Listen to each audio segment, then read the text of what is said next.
Hello and welcome. My name is Will Dawson, and this is the 16th video in my series extending Matthew Marquardt's most excellent series of tutorials on Construct 3. In this video, we are going to fine-tune level 2 that we built in the previous video. So I have four different things that I want to pay attention to here. The first is just the fine-tuning placement of non-moving objects, such as your checkpoints, your destructible walls, and your portal stone at the end of the level. Then we're going to make sure that we have the checkpoint numbers done appropriately. Then we're going to play through the level and fine-tune the actual movement and placement of any of the moving platforms, of which I have many. And then the last thing is that my portal stone up here is backwards, and I don't want it backwards. And so I've come up with a way to get it flipped that is, I think, elegant, considering that we are trying not to use too many events using our free version of the software here. So first, let's go in and just fine-tune the placement of some stuff. I'm going to start with my initial checkpoint at the beginning of the level. Just make sure I'm not floating at all. Come through here.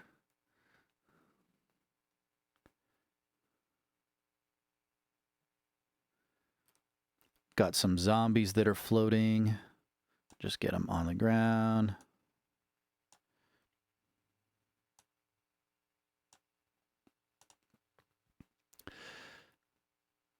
I managed to get the destructible walls in a pretty good place. They look really nice. I don't know how I got that. Those we'll deal with in a minute. That looks fine. And last but not least, my portal stone should come down and sit on the ground a little bit.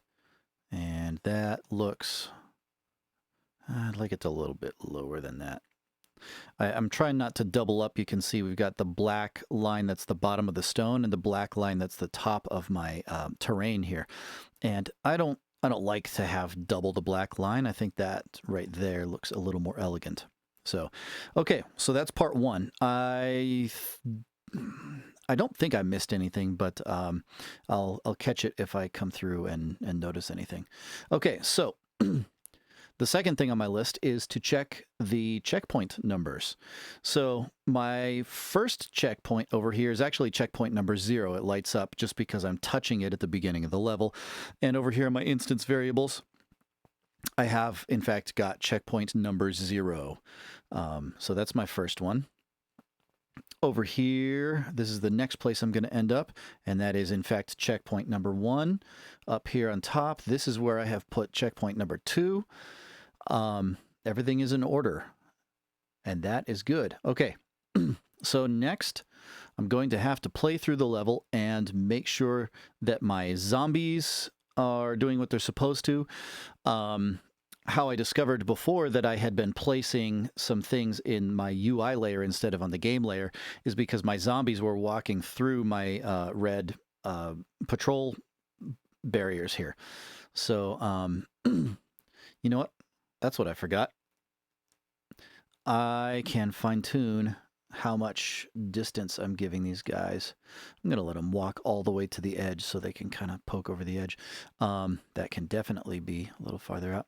So, spend some time making sure that you've got your zombies stopped at the right places. I'm just doing this. I have in my head that I want the inside line here to line up with the outside of this, but honestly, however you like it. I'm a little inside the line here so that they'll definitely hit the bumper and not the wall before they hit the bumper. I'm fine with that. And I believe I have somebody at the end here. Okay. Probably doesn't matter, but I'm going to put it down there. Okay. So, I'm just going to assume real quick. It's going to take forever for me to actually navigate the level and kill all these zombies. So just to check the zombies, I'm going to take my player and not the flag.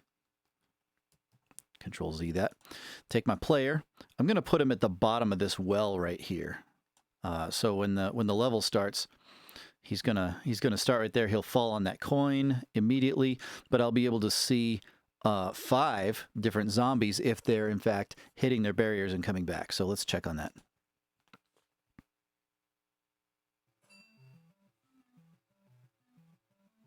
All of them seem to be doing the right thing. Good enough. Okay, may as well check these guys. So similarly, I'm just going to take my dude and set him on that moving platform there. I may as well bring my camera with me. The camera will chase you and catch up with you even if you don't put it there. But I find it annoying that that I don't get to see my character right at the beginning of the level because the camera has to like rush across the screen and catch up to where he is. So yeah, I prefer it this way. Works either way though. Okay, so they're hitting the back wall, and he jumped out past that, and he is in fact coming back there. Okay, I may as well play my way up to the top here. This one is bouncing off both sides just fine. And yeah, hit a zombie down there. I'm going to die a bunch of times, and that is not why I came in here. So just to check on my last zombie, I'm going to move my player one more time here to the end. And bring my camera, because I don't want that. That is not what I wanted to move. Well, that's no good. If you're having trouble selecting a particular item, it's because if they're stacked on top of each other, like I just had this, I had my camera in the same space as the outline of this moving platform, it will always select the one that is on the top of the Z order. So if it's really bothering you, you can grab this and where's my Z order? Z order. Send it to the top of the layer, and then you'll be able to select it. So let's just bring that over here and hit play. That's the last zombie I have to check on. Hits up there. Hits in the back. And we're good. Okay. Oof. Okay. So, let's, in order to make sure that my platforms are doing what I want, I don't want to have to fiddle with these zombies. So I'm just going to take them out of the level for a moment. I can put them back after. Where's my character? There he is. And you know what? The first one I need to do is jump across here. Doesn't matter which order I fine-tune this in. So I'm gonna start over here. I'm not gonna make you guys watch me do all of this, but I want you to see what I'm doing with these with this one stack of platforms. So right now, because they're all clones of each other, they all move back and forth in perfect unison here. It's almost like they're connected. So I don't actually like that. Also, I would like them to go all the way to the edge. So what I can do is select this one. I'm not going to select the master because I don't want to change my moving platforms from level 1 or the ones in different parts of this level. So I'm gonna select each instance and set its properties over here. So the main things that we're looking for is all of mine are already horizontal, and that's what I want. But if you've got some that you want to travel vertically, then make sure you set the movement here to vertical. The period is 4. how many seconds is it going to take to go through this? And honestly, I don't want them all to be perfectly in sync. So the bottom one, I'm going to leave at 4. The next one up, I'm going to change to be maybe 4.5, just a little different. The one above that, let's make it 3.5. You could probably get away with even smaller numbers than this. And the one above that, make it 4 again. I don't know. We'll make it 3.75. How's that? So, first of all, let's see what that looks like with them not moving together. It's going to take a while to get from the beginning of the level to here. So the fact that they started in sync is not going to matter a whole lot. Now they're not doing the exact same thing. And I like this disjunct thing. I have to fall all the way down on the bottom. That feels like what I want my level to do. So now I just have to figure out how far am I going and what's the new distance that I want so that it travels all the way from wall to wall right there. So once again, I'm going to pick that bottom one. Right now its magnitude is 40. I'm going to just put in 60 and see what it does. I could probably be a little bit more mathy about this and figure out what the number is before I even have to. But I can just type in 60 and I can see it's still not as far as I want. If I look at how far this one goes to the wall here, it leaves me, that looks like about an inch on my screen. And this one comes all the way to there and it looks like about a ½ inch on my screen. So I've got about half of the distance that I want is what just happened.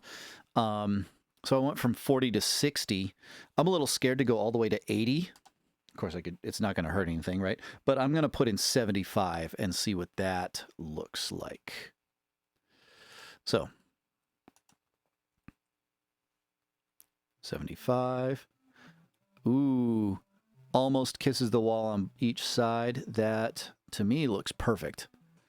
I like 75. So now that I've fine-tuned that, I'm going to get all the other moving platforms in this area and set them for 75 magnitude as well. 75.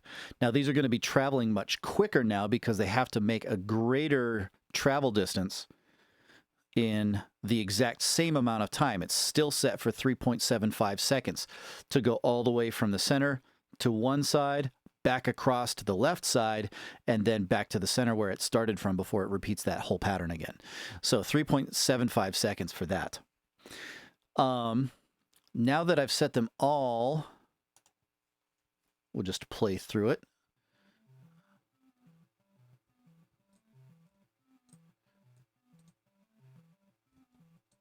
Yes, this is exactly the kind of nonsense that would ruin me that I think is going to present just the right kind of challenge. Yes, perfect. I love this. This is annoying, and I think the kind of people that love platformers, this is exactly what they would be after for this kind of a thing. Excellent. Now, I said I wasn't going to make you watch me do all of these. I would still have to go through. These are moving platforms, and I want them to have a similar kind of not even kind of a thing. And this as well. When I stand on this platform, you'll be coming up from over the top here, and you won't be able to see what you can land on down here. You'll only be able to see the moving platform under you. So I'm going to go through in a moment and fine-tune all that. But going to need to put my character back at the beginning. Another thing that I need to do is set his coins from 9. We're not testing going to the next level. Let's say his coins for 0 again, because he should be starting with no coins. Since I probably haven't set it back in level 1 either. So where is this? Oh, I clicked on the checkpoint. That's why. There's my character, and his coins are 0. I did change him back. In level 2, I did not change him back. So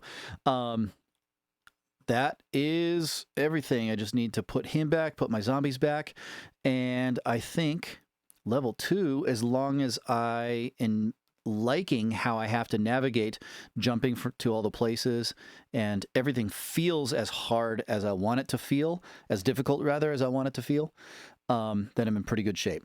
The last thing that I'm going to mess with is my portal stone.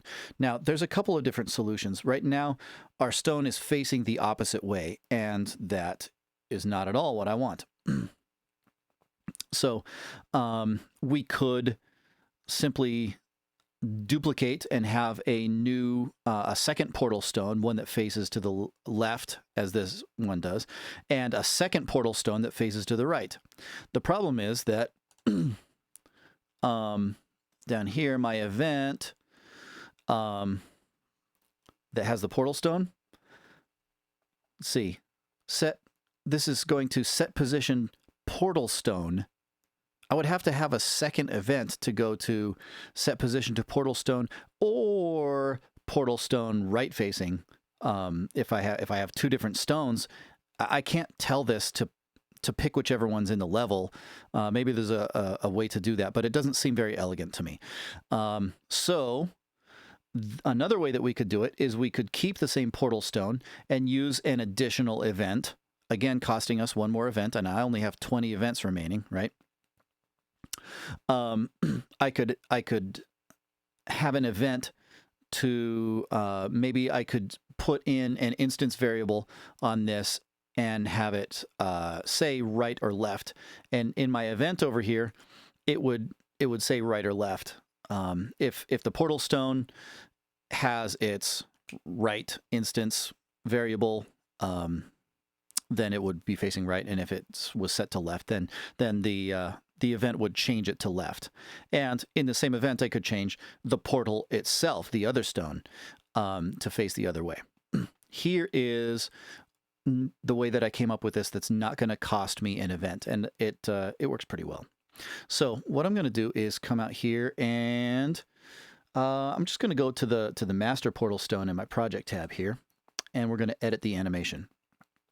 So basically, we're just going to give it a second animation that faces the other way. It's not even animated. It's just one panel here. So I'm going to take this and duplicate it. So now there's two.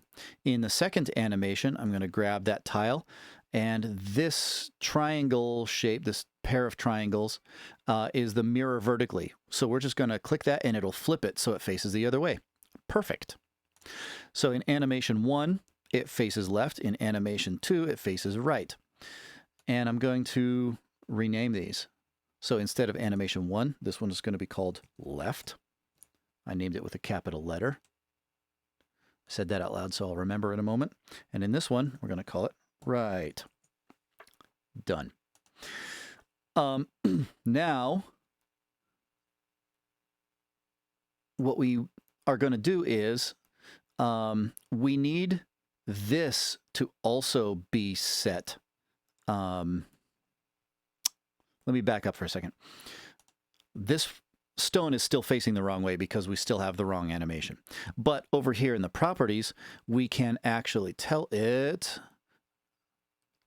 initial animation is left. In this level, notice I'm not clicked on the portal stone. That's not what's highlighted.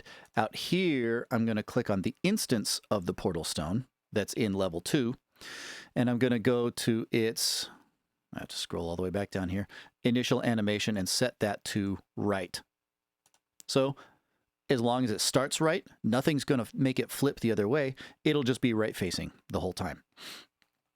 Now, I could do the exact same thing here, but I have a, the problem that I have with that is that over here, it's setting my animation to flash.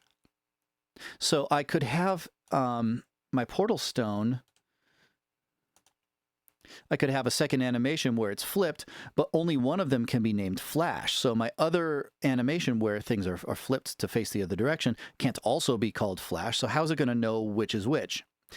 Well, first of all, we are going to do the exact same thing and duplicate this.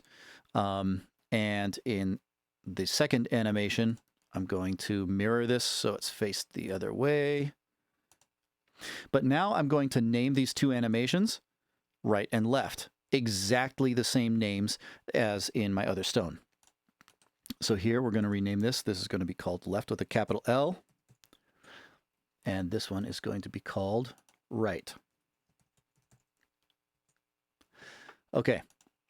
Because I've got this labeled with the exact same animation names as the portal stone that sits in the level for the whole game, now I can actually go over here and instead of setting it to flash, this was set to the name. We're going to set the animation based on what the name of the animation is.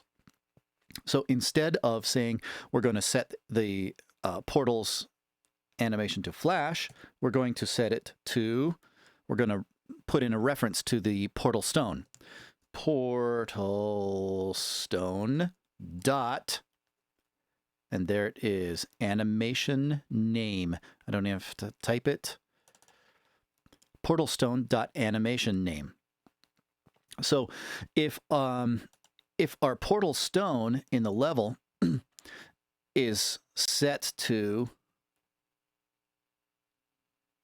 right animation, then when this one moves magically to there because we got all 10 coins, then it will be set to its right animation because it's just looking at the name of the animation from here and using it to trigger the animation over there. Likewise, if this was set to left, then this would be set to left. So even though we've changed the name of it in the code over here, it still should work exactly the same in level 1. This instance, now we've changed the names of those animations and the master. Our portal stone in level 1 is set to left.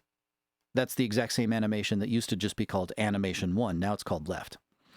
So at this point, I wanted you guys to see how I did that. I don't even have to flip this one around because when that event happens, it will flip it around too. You may or may not have the same problem as me where your portal stone was facing the wrong way, but I hope you followed along and saw how I got over that hurdle, and I hope you followed along with sort of my thought process as to how I settled on that solution to my problem. I could have done any number of things, but I liked this solution because it saved me an event. And we are going to be doing more to this game, so you might run into a similar kind of a problem later. And remember that it was where we fine-tuned everything in the level here that that you saw this solution happen, and you can always come back and check on it. At this point, I haven't decided yet what I'm asking for you guys to turn in. I think I'm going to go with a list of, I'm going to ask for a list of items that you had to fine tune. And it's not going to ask for, oh yeah, I had to carefully position this. I want to know about things that you played through your level and found that the way that you put things in the first place just wasn't going to work. So you had to rethink some things and put things in a different place. For example, if I discovered that that these moving platforms were too far apart, that my character wasn't able to jump high enough to get onto each next progressive platform, or that maybe these never came close enough to each other, so I had to change where their positions were or something like that. I'm going to ask for a list. I think, yeah, I've settled on it now. I'm going to ask for that. So rather than a screenshot this time, I'm going to ask you to fill out a list. And I'll ask for a screenshot too. When you're done with this, take a screenshot and make the list and get those attached to your Google Classroom assignment and get that turned in. So that's it for this video, and we'll see you in the next one. Thanks.